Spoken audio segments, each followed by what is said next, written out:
Insights, o podcast do Bradesco.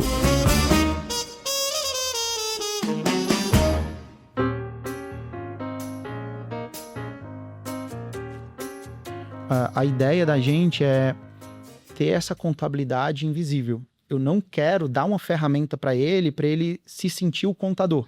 Eu quero entregar o serviço pronto, né? É isso que a gente está fazendo e o produto tende a evoluir bastante agora ao longo do segundo semestre. Nunca ninguém no Brasil tinha feito isso. Para vocês terem dimensão do que a gente construiu lá na empresa, um contador tradicional, até, sei lá, o ano passado, ele tem uma carteira mensal ali, ele consegue administrar de 15 a 20 CNPJs, que todos os meses eles têm que mandar a obrigação até o dia 15 para o governo.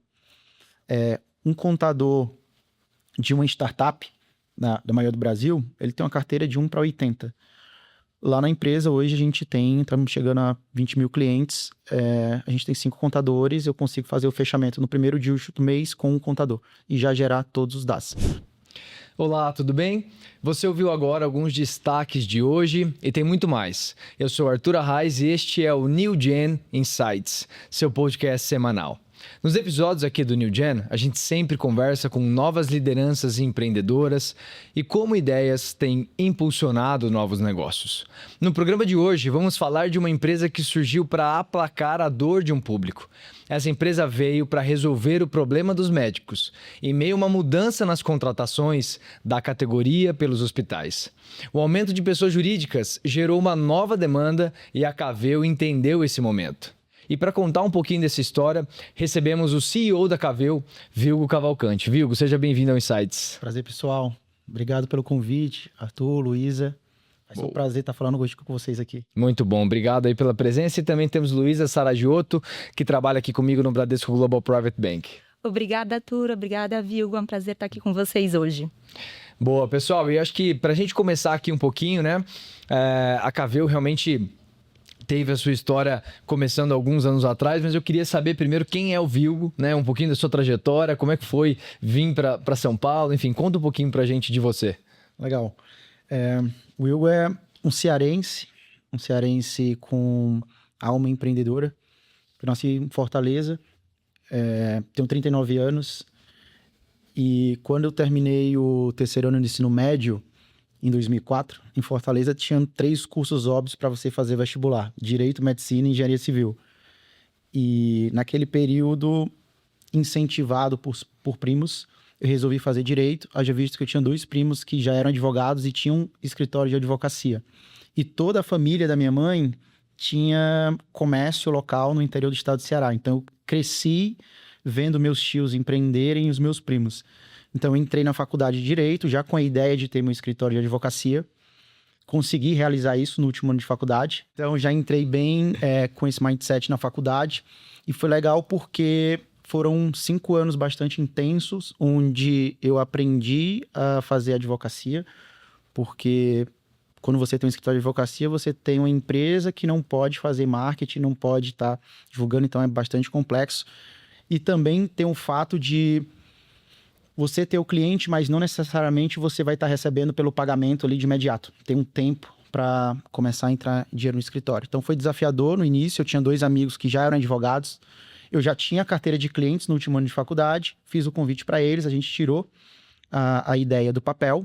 Foram 10 anos de advocacia, 10 anos bastante intensos, bastante desafiadores e 10 anos de bastante aprendizado.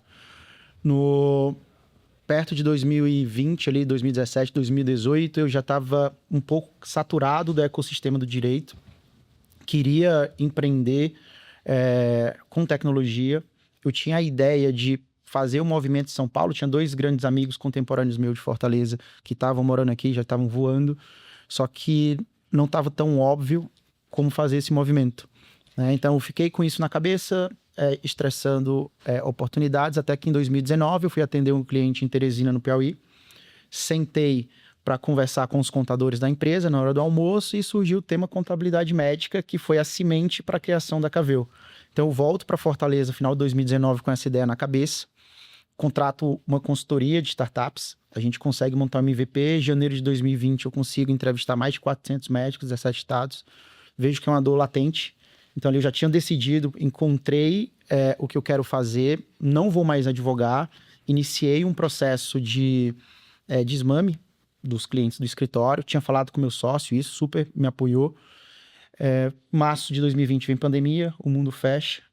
Acho que muitas pessoas repensaram o que fazer da vida e eu fui impactado pelo Álvaro Chocaí fazendo propaganda do que eu achei que era um curso chamado Link School of Business, mas na verdade era uma faculdade. E aí eu já estava extremamente imerso nesse universo de startups, ligo pro meu sócio e falo para ele, cara, tu acha que é loucura, 33 anos de idade, fazer vestibular e voltar para a sala de aula e para São Paulo? Ele disse, cara, vai, tua cabeça já tá lá, vai, acho que é oportunidade, faço o vestibular, 20 de agosto de 2020, tô de volta à sala de aula aqui em São Paulo com a molecada de 18, 19, 20 anos, bicho, bicho de novo, e foram 4 anos de muito aprendizado, muito crescimento, conheço o que vem a ser meu sócio co-founder em sala de aula, a gente tira a empresa do papel no meio da faculdade e a gente se forma. Foi muito legal porque a gente se formou em 24 e foi exatamente no mês que a gente concluiu uma rodada, a empresa já valendo 100 milhões de reais. Nossa. Então foi bem legal que durante a faculdade a gente conseguiu fazer o playbook que a Link se propõe, né? Conhecer sócio, tirar a ideia do papel e ter um crescimento aí exponencial. Muito legal, Vilgo. E você conta um pouquinho sobre a Cavell. Você falou que, conversando com os médicos, você sentiu que tinha uma dor, um espaço para você entrar no mercado. Fala um pouco melhor sobre essa dor, que espaço que você viu que você poderia entrar e trabalhar. Legal. Até o ano de 2015, eu vou trazer um pouco que foi aquela conversa de 2019. O médico no Brasil, ele era majoritariamente seletista. Uhum. E como seletista, ele tinha uma dinâmica de trabalhar, receber o dinheiro no final do mês na conta pessoa física e receber um contra-cheque. Em 2015, o sírio-libanês conseguiu uma decisão liminar que possibilitou ele contratar os médicos sob o regime de PJ. E com essa liminar, os outros hospitais também seguiram e o regime de contratação via PJ se tornou o regime oficial da medicina do país. Então, hoje, 90% dos médicos do Brasil têm um CNPJ. Sem um CNPJ, é praticamente impossível acessar os postos de trabalho. Com essa mudança do modelo de contratação, o médico que antes trabalhava e recebia o dinheiro na física, passou a ter que trabalhar, buscar um contador, entender o regime tributário, emitir nota fiscal, abrir uma conta corrente PJ, entender quando e quanto vai pagar de imposto, e quando ele consegue transferir para a conta pessoa física. Então, o fluxo do dinheiro ficou bem mais longo e friccionado, e esse profissional ele passou a ter as necessidades de uma empresa, né, que foram impostas pelo sistema. Então, o que a gente observou foi que vários escritórios de contabilidade tradicional estavam se especializando em contabilidade médica, mas só que só estavam resolvendo uma parte dessa jornada, que era a contabilidade, e de maneira analógica. A nossa visão, minha e do Lourenço lá atrás, foi que a grande dor desse profissional, esse primeiro grande vilão, era exatamente essa jornada do dinheiro. Então, o que a gente construiu enquanto produto e o que a gente oferece de experiência para o nosso cliente é a possibilidade dele trabalhar e receber o dinheiro na física, dado que o nosso produto hoje, a gente tem o SaaS da contabilidade integrado com o banking, entendeu? Então, a gente, num produto só, tem essa jornada toda unificada, com fluxos inteligentes, facilitando a vida desse profissional. Legal, e aí facilita justamente para ele conseguir diminuir um pouco dessa responsabilidade dele de ter que ficar acompanhando tudo isso, né? E eu achei muito legal também que você comentou que a ideia começou no Piauí, porque o Piauí é um estado que a medicina é muito forte, né? Tem muitos médicos, enfim, então achei muito interessante de onde veio e acho que a projeção, porque a gente cada vez mais forma mais médicos no Brasil, né? Então isso é muito interessante. E aí, como é que tá a Cavell hoje? Assim, qual que é o tamanho da empresa? Quantos funcionários? O que vocês abrangem exatamente de serviços? Legal. Hoje, a Cavell, a gente está com 132 colaboradores. A gente está no nosso modelo de faturamento, de receita, a gente fatura majoritariamente via SaaS. Hoje a gente é uma empresa que está com 55 milhões de reais contratados e a gente deve virar o ano entre 120 e 150 milhões de reais. E aí eu vou explicar por quê. Antes de entrar no mercado, a gente percebeu que tinham 3 perfis de médicos com dores e necessidades completamente diferentes no que tange a parte contábil e financeira. A gente denominou o médico M1, o médico início de carreira, que ganha dinheiro dando plantão e não tem residência. M2, o médico de consultório, e M3, o médico cirurgião. Então, esses 3 profissionais, eles têm experiências completamente diferentes. Então, estudando o site do Conselho Federal de Medicina e vendo a pirâmide etária que tem lá, a gente percebeu que a medicina no Brasil ela estava se tornando jovem e feminina. Até 2030, 80% dos médicos do Brasil vão ter entre 22 e 45 anos e 68% vão ser mulheres.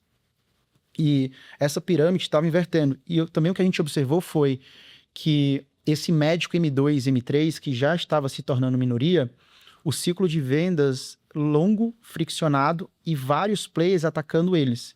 Então, o nosso insight foi, a época que a gente nasceu, o nosso produto era a contabilidade digital.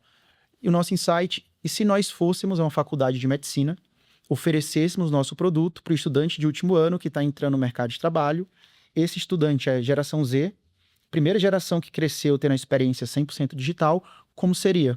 Então, tinha uma amiga que estava se formando na faculdade Einstein, aqui em São Paulo, pedi para ela intermediar uma apresentação para a turma, eu fiz o pitch, a gente fechou 67% da turma. Então, ali a gente validou o nosso produto e o nosso canal.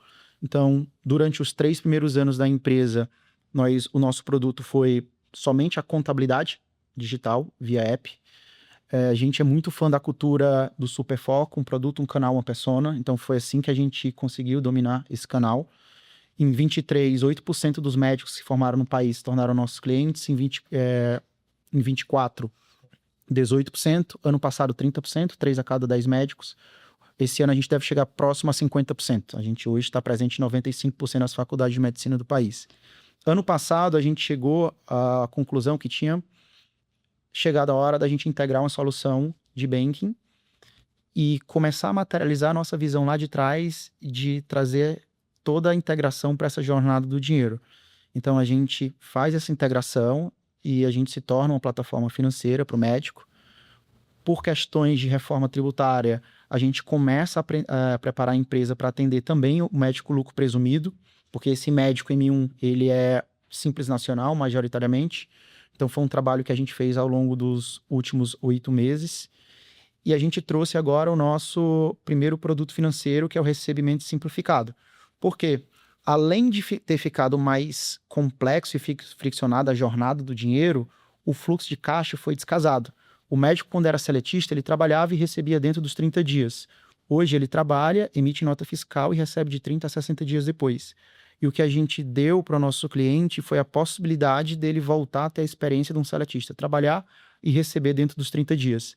Então, hoje o nosso produto tem a contabilidade, tem o banking, tem o recebimento simplificado e a gente vai vir com mais 3 produtos financeiros para os médicos até o final do ano. Seguro, plano de saúde e cartão de crédito. Muito legal, Vilgo. Eu achei muito interessante isso que você falou, de ter focado no começo nesse público mais jovem, porque realmente eles não têm um contador de confiança, eles ainda estão se inserindo nesse mercado. Então, realmente era um público muito vulnerável nesse quesito que realmente ia precisar desse auxílio. E vocês atendem mais de 15 mil médicos hoje em dia em 21 estados. Como que foi para vocês alcançarem todos esses estados? Vocês começaram realmente a visitar as faculdades? Foi mais nesse sentido? Ou que outras estratégias vocês utilizaram? Legal. Quando a gente validou, depois de ter validado o canal, eu acho que todo mundo tem amigo que está fazendo medicina. Então, as 10, 15 primeiras faculdades foi através de amigos, né, espalhados pelo Brasil, ligando e falando, pô, se deu certo na Einstein, pedi uma amiga para mediar com a turma, vai dar certo em outros estados. Então, a gente foi para 5, foi para 10, foi para 15. Em 2024, a gente recebeu o investimento da AFIA, a gente foi para as 32 faculdades da AFIA. Final de 23, a gente fez parceria com a Medway, que é um curso preparatório para residência. Então, eles utilizam o mesmo go-to-market que o nosso. Ele tem um programa de embaixadores. A gente não entra via faculdade, a gente entra via estudante. Então, a gente foi, à época, de 60 faculdades para 150 faculdades, quando a gente fechou a parceria com eles. E aí, teve toda uma construção de marca. Depois que a gente passou das 200 faculdades, ficou mais fácil de entrar nas outras, através de eventos, intermédios e indicação de alunos de faculdades que a gente tinha entrado. Então, foi um trabalho de formiguinha construído ao longo de 3 anos. E uma vez que a gente entra na faculdade, a gente não sai mais porque o nosso embaixador do semestre indica o bicho dele, entendeu? E aí a gente sempre tem esse processo fluido de abertura de turmas em determinado momento do semestre. Pô, que legal, cara. E é isso, né? A indicação, ela é muito importante, né? Para todo mundo ir se conectando, ver que o negócio funciona, que o serviço funciona. E a empresa, ela propõe, né, uma redução de tempo muito grande e também de quase 30% de redução de impostos, né? Como é que funciona isso na prática e como que os médicos realmente têm otimizado esse tempo? Eu gosto de trazer um exemplo. Quando a gente começou a vender lá atrás, e eu estava na frente, eu era o vendedor da empresa, a gente escutava a objeção de médico no sentido de, o meu contador resolve tudo para mim. E eu perguntava, me fala como é a tua experiência, como é que ele resolve as coisas para você, como é a jornada para você receber o dinheiro. E aí os clientes falavam, o hospital me manda um relatório por e-mail, eu entro no meu bloco de notas, confiro se os plantões estão corretos lá, porque às vezes vem errado. Faço o download do relatório, mando por WhatsApp para o meu contador. Meu contador manda a nota fiscal para mim. Demora quanto tempo? 24, 48 horas. Legal. E depois que ele manda a nota fiscal para você, aí eu vou no meu e-mail, anexo a nota fiscal e envio para o hospital. Entendi. E aí depois, como é o recebimento? Eu recebo no meu banco PJ. E o imposto? Quando cai o dinheiro, eu transfiro o dinheiro todo e eu pago o imposto às vezes na física, às vezes eu transfiro de volta para PJ, então é uma bagunça. E aí eu entendi, então para você isso não é trabalho. Pô, deixa eu mostrar nosso produto. E aí eu abri e mostrava, preciso muito disso aí. Não, assim, porque... só você descrevendo a jornada já dá uma agonia de pensar que tem que fazer tudo isso todas as vezes, todos os plantões, né? É isso. Então, nossa nota fiscal, a gente consegue hoje emitir ela através de áudio e dentro do app com 4 comandos, entendeu? Então é muito simples. Quando você faz o cadastro do tomador de serviço, você automaticamente já cadastra o e-mail, já vai automaticamente, você não precisa entrar no seu e-mail. Se no produto o nosso cliente deixar acionado o botão da transferência automática, quando o dinheiro cai na PJ, o app já lê quanto é o tributo dele, já explita o valor do tributo e já transfere de forma automática para a conta pessoa física. Se na parte de tributos tiver o débito automático, esse tributo já vai ser debitado automaticamente. Resumindo, hoje o nosso cliente ele só precisa entrar no app para emitir a nota fiscal. Então, se esses 2 fluxos estiverem acionados, o dinheiro já cai na física dele sem ele ter trabalho algum, já vai de forma automática. A ideia da gente é ter essa contabilidade invisível. Eu não quero dar uma ferramenta para ele se sentir o contador. Eu quero entregar o serviço pronto, né? É isso que a gente está fazendo e o produto tende a evoluir bastante agora ao longo do 2º semestre. Sensacional. E quais foram os maiores desafios para implementar esse app? Porque imagino que essa automatização não é uma coisa fácil de se fazer, né? A gente tem um país com a parte tributária fiscal absurdamente complexa. Né? Absurdamente complexa. Então, foram os 3 primeiros anos de bastante aprendizado. O primeiro aprendizado foi a gente na euforia de abrir empresas no início. Estamos vendendo, estamos abrindo, a gente abria empresas onde o cliente queria. E aí, quando esses clientes entraram no mercado, a gente começou a se deparar com realidades completamente diferentes na prefeitura. Tem prefeitura no Brasil que só funciona se um despachante for pessoalmente levando um papel impresso, né? E tem prefeituras de São Paulo que a gente consegue fazer tudo de forma absurdamente automática. Então, acho que o primeiro desafio foi entender quais prefeituras a gente ia. Então, dentro da empresa, a gente montou uma BU chamada Expandicavel. O que a Expandicavel faz? Ela vai nas prefeituras, faz um estudo e só depois de ter aprovado, tanto com relação à parte de tecnologia quanto à parte de custos, porque a gente paga todas as taxas para o nosso cliente, liberado para o time comercial oferecer essa prefeitura. Então, acho que isso foi um primeiro desafio. Um segundo grande desafio foi a gente escalar nosso software de contabilidade.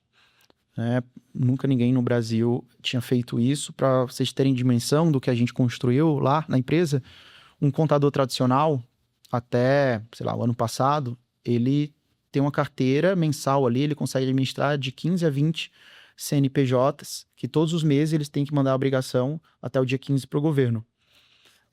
Um contador de uma startup, da maior do Brasil, ele tem uma carteira de 1 para 80. Lá na empresa, hoje, a gente estamos chegando a 20 mil clientes, a gente tem 5 contadores, eu consigo fazer o fechamento no primeiro dia do mês com um contador e já gerar todos os DAS. Eu já paguei o meu DAS do mês, eu sou cliente Caveo, recebo parte do meu salário por lá. Então, isso a gente conseguiu, foi ultra desafiador. A gente agora está se deparando por um terceiro desafio, que é o setor paralegal, setor que abre empresa, faz transição de contabilidade e alteração contratual. E aí também nunca ninguém conseguiu escalar esse setor. É um gargalo hoje para a gente, porque a gente tem um volume de clientes querendo entrar e a gente tem essa fricção na porta de entrada. Não é óbvio você fazer 50 mil aberturas de CNPJ por mês, 20 mil transições de contabilidade. Esse desafio a gente está se deparando agora. Vocês acabam entrando num desafio que não depende mais só de vocês, né? Exato. Então, acho que isso é uma dificuldade muito grande. E acho que a Caveo principalmente nasceu, e acho que um dos principais públicos realmente são os médicos recém-formados, né? Vocês têm pretensão de aumentar a penetração da companhia para os médicos mais experientes, né? 50 mais, 60 mais, e essa é a primeira pergunta. E segundo, isso muda alguma experiência da empresa para esse tipo de médico? A abordagem é diferente? Como é que vocês chegam nesse cara? Como é que você faz um médico que está lá há 30, 40 anos fazendo o que ele faz, da forma que ele faz, mudar para uma companhia extremamente tecnológica, com 3, 4 cliques para a nota fiscal, enfim, como é que é isso? Na minha visão, por conta da reforma tributária, o regime de lucro presumido, ele vai se transformar no regime oficial de contratação do Brasil por questões de cashback de IVA. Por conta disso, a gente começou a preparar a empresa desde o ano passado para atender em escala, assim como o Simples Nacional, o cliente lucro presumido. E aí, esse cliente lucro presumido, ele é esse médico mais maduro. Então, a gente chegou, desde janeiro, 10% das nossas vendas já é para esse profissional. A gente assinou um primeiro grande contrato agora, que a gente deve estar começando a fazer o tombamento de uma base significativa desse médico maduro. E é uma outra empresa. O vendedor é um outro perfil que atende esse cara, o atendimento é outro perfil. E a gente, nos últimos 8 meses, construímos, posso falar assim, uma empresa paralela para atender esse outro profissional. São dores e necessidades completamente diferentes. Esse profissional, ele tem relacionamento com operadora de saúde, tem relacionamento com cartão de crédito, com pacientes, coisa que o médico, o plantonista não tem. A relação dele é com o hospital. Então, a gente preparou a casa nos últimos 8 meses e a gente tende a ver esse número entrando de forma mais acelerada. Muito bom. E uma outra pergunta que eu queria entender no futuro e planejamento da companhia são duas coisas. A Caveo, ela facilita muito a vida dos médicos, né? Principalmente toda a jornada. Tem alguma pretensão de englobar outras profissões em algum momento, né? De facilitar a vida de outras profissões, porque no final todo consumidor, ou toda empresa, toda profissão, ela quer que a sua vida seja facilitada. Uhum. E a segunda pergunta é se vocês têm uma projeção de expansão internacional, né? Ir para os Estados Unidos, ou ir para a América do Sul, ir para a Europa, enfim.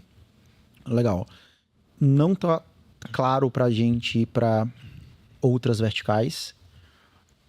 Uma coisa que a gente não vai fazer, horizontalizar. Mas ir para outras verticais ainda não está tão claro. O que está claro é que a gente precisa dominar a medicina.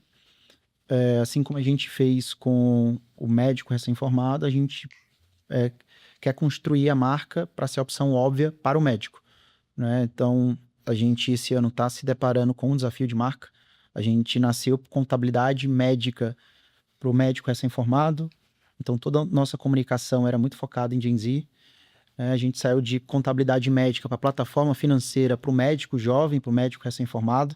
E foi um desafio a gente tirar o nome contabilidade da cabeça dele. E a gente está se deparando com o desafio agora de ser a plataforma financeira do médico, né? Então, a ideia da gente é dominar a medicina e aí, quem sabe, a gente ir para outras verticais. Sobre internacionalizar, não é um tema que está na mesa por hora, porque cada país tem suas peculiaridades no que tange a parte contábil, né? Então, acho que tem um trabalho aí ainda super significativo para se fazer aqui no Brasil. E de medicina também, né? Assim, você tem a contabilidade, porque você está englobando 3 coisas, né? Você engloba a contabilidade, você engloba o tributário, né? Então, envolve realmente toda a parte jurídica do negócio e também entender o sistema de medicina, entender o sistema dos médicos no Brasil e lá fora. Então, assim, expandir internacionalmente envolve praticamente um novo mundo, criar uma empresa nova lá para fora, né? Para poder fazer a mesma coisa, né? Eu acho no 24/2, 25/1, a gente teve uma prova de fogo no que eu falava que era nosso moat. Quando eu conversava com o investidor, ele perguntava qual era o moat da Cavell e eu falava que era branding e canal de distribuição. Isso até 24. E a gente teve isso à prova, tivemos 2 concorrentes super capitalizados que bateram de frente com a gente, extremamente agressivos com preço, e a gente saiu de 18% de market share para 30%. Né? Muito pelo fato de entender de forma genuína e profunda esse nosso cliente e ter o canal de distribuição na mão. Então, hoje, a gente está nas faculdades de Cruzeiro do Sul, no Acre, a Santa Maria, no Rio Grande do Sul. Então, quando um concorrente chega, a gente tem uma inteligência de saber qual a proposta de valor, qual é o preço, se vai ter uma apresentação, quando vai ser a apresentação, como é que a turma está reagindo à apresentação. Então, a gente fez um trabalho muito interessante de marca para esse público, que foi a nossa grande defensibilidade ao longo dos anos. E a gente quer replicar isso para um médico maduro e a gente sabe que tem muito trabalho aí para a gente fazer, entendeu? E puxando esse gancho do preço, como que qual que é o modelo de precificação de vocês? Como que funciona? Hoje a gente tem 4 linhas de receita. A principal é a assinatura do SaaS, da contabilidade. A gente tem a assinatura do domicílio fiscal, que todo CNPJ desse precisa de um endereço, float bancário e agora o produto de recebimento simplificado. Muito bom, muito bom. E eu queria entender uma coisa, né? Assim, acho que um pouco dessa trajetória, né? E a gente sempre gosta de puxar os ensinamentos, as ideias, enfim.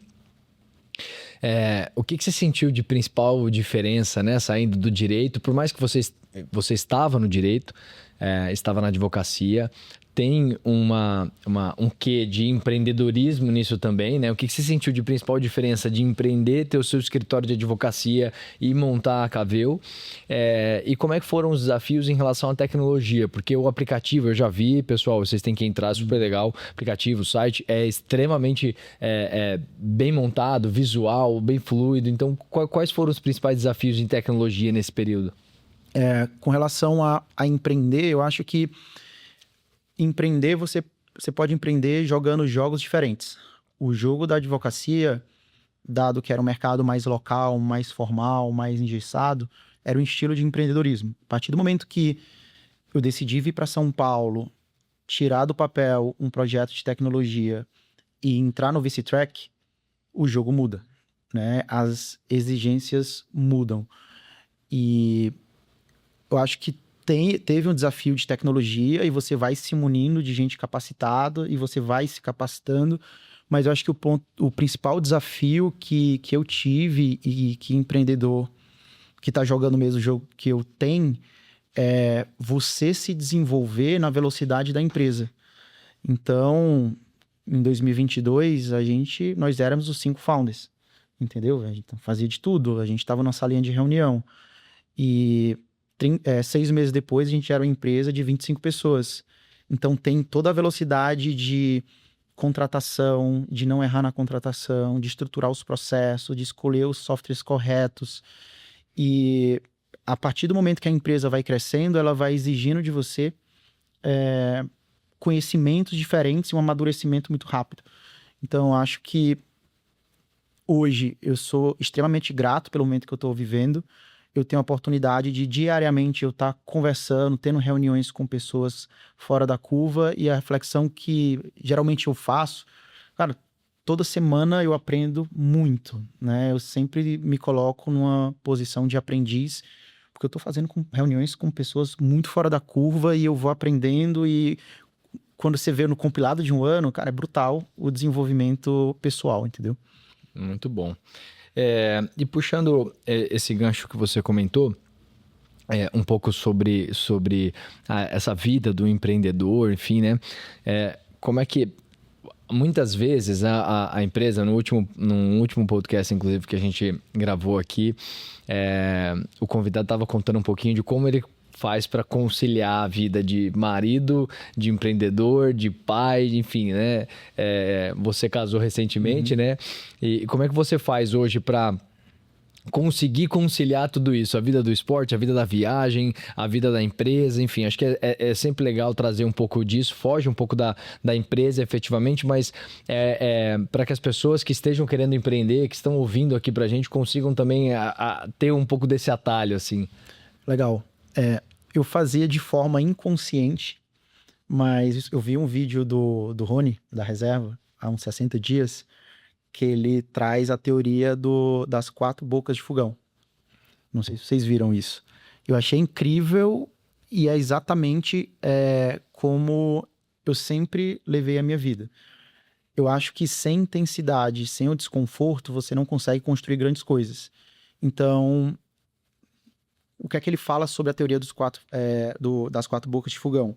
Nossa vida é um fogão de 4 bocas. A gente tem profissional, a boca do profissional, do pessoal, saúde e social. Então, eu acho que...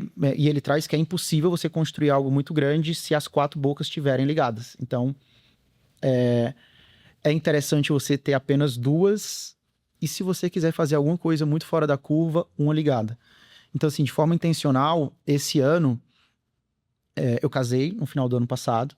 No final do ano passado, a prioridade era meu casamento. Então, o familiar estava super acesa. Eu me dediquei. Eu fui o noivo que participou da preparação do casamento. Ainda bem, senão... O sócio, senão... O legal de ter sócios o sócio, cara, eu vou estar um pouco mais ausente, toca, mas estou aqui se precisar. E ano passado eu tive muito foco também na saúde. Eu corri 2 maratonas. Corri Rio e corri Berlim. Então foi um ano que, principalmente ali no segundo semestre, o pessoal, né, o familiar e a saúde estavam em alta. Na virada do ano, quando a gente ajustou os objetivos e eu vi o que ia ser o ano, eu, em casa, com minha esposa, falei, a gente tinha um plano dela engravidar agora no início do ano, cara, não vai dar, esse vai ser o ano que a empresa vai exigir mais de mim, né? A gente demorou 4 anos para chegar a 50 milhões de receita contratada. Em 6 meses a gente vai fazer 100 a mais, né? Vai sair de 50 para 150. Então, esse ano está sendo brutal. A boquinha da empresa está acesa, assim, full. No primeiro semestre eu larguei um pouco, engordei 8 quilos, me inscrevi agora em Chicago, estou correndo atrás do balde. Mas, cara, o profissional, assim, tá... acelerando muito. Para ter noção, no primeiro semestre, a gente hoje está com 50% da empresa com pessoas completamente novas. O nosso time de tecnologia hoje é 90% novo, né? Então foi um semestre de mais de 60 contratações, e várias dessas contratações foram vendas, porque dado o momento da empresa a gente teve que seniorizar bastante o time. Então, umas 6, 8 pessoas que a gente trouxe, eu literalmente fui para a linha de frente de contratação e tive que fazer venda e café, almoço, vender o sonho e mostrar por que a Caveo era o lugar para ela estar nesse momento. Então foi absurdamente intenso. Foi um semestre que a gente trouxe o nosso primeiro produto financeiro, foi um semestre que a gente começou a acelerar a venda para médicos maduros.